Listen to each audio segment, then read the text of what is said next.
Renata Spalletti conta algumas situações em que sofreu preconceito no mundo corporativo.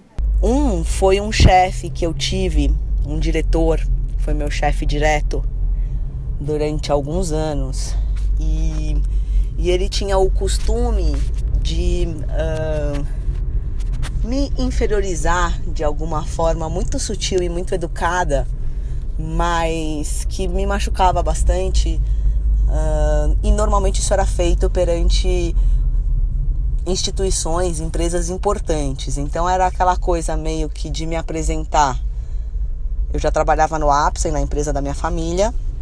Ele era o meu chefe. E quando ele ia me apresentar alguém em alguma reunião, ele me apresentava como a Renatinha, já no diminutivo, a filha do Renato. Então já tinha que vir com aquela explicação, tipo, ela tá aqui porque ela é filha dele. E era bem nesse tom mesmo. E uma das vezes nós estávamos com um banco em negociação, uma negociação importante para o Apsen de uma transação financeira, de financiamento grande. E numa dessas também, ele novamente me apresentando tudo. E eu estava próxima à data do meu casamento, estava naquela fase assim, de entregar convite, aquela loucura.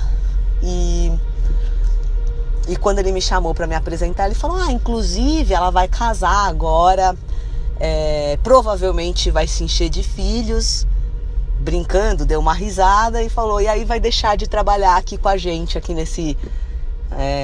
como se ela tivesse de férias aqui, sabe? Nesse período que ela passou aqui com a gente.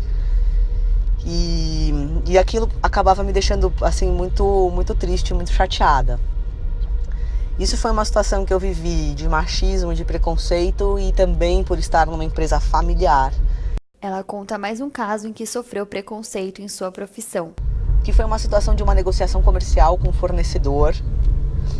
E em algum momento ele foi conduzindo a negociação para que nós discutíssemos diretamente, e a explicação dele era porque era uma discussão a nível de diretoria, eu já era diretora na época, tal, que não era para envolver os outros colaboradores, mais por uma questão de que da gente ia discutir valores diferenciados, tomada de decisão e etc.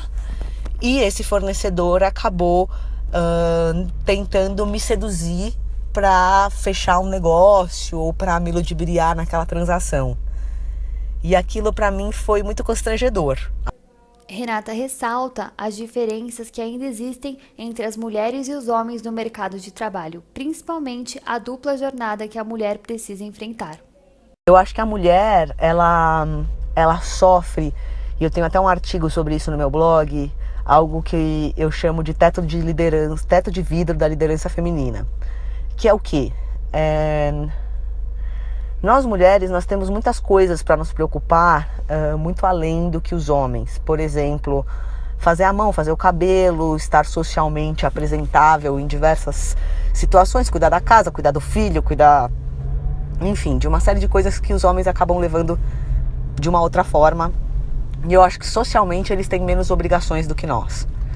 E isso faz com que a gente se vire nos 30.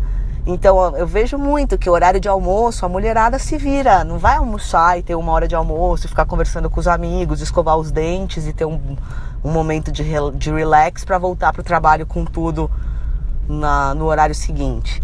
Não, a gente se desdobra, aquela hora que a gente vai lavar o cabelo no cabeleireiro do lado porque não deu tempo, o cabelo tá o puro creme do milho, ou que a gente vai fazer a unha porque tem um negócio à noite, porque vai viajar, porque no outro dia...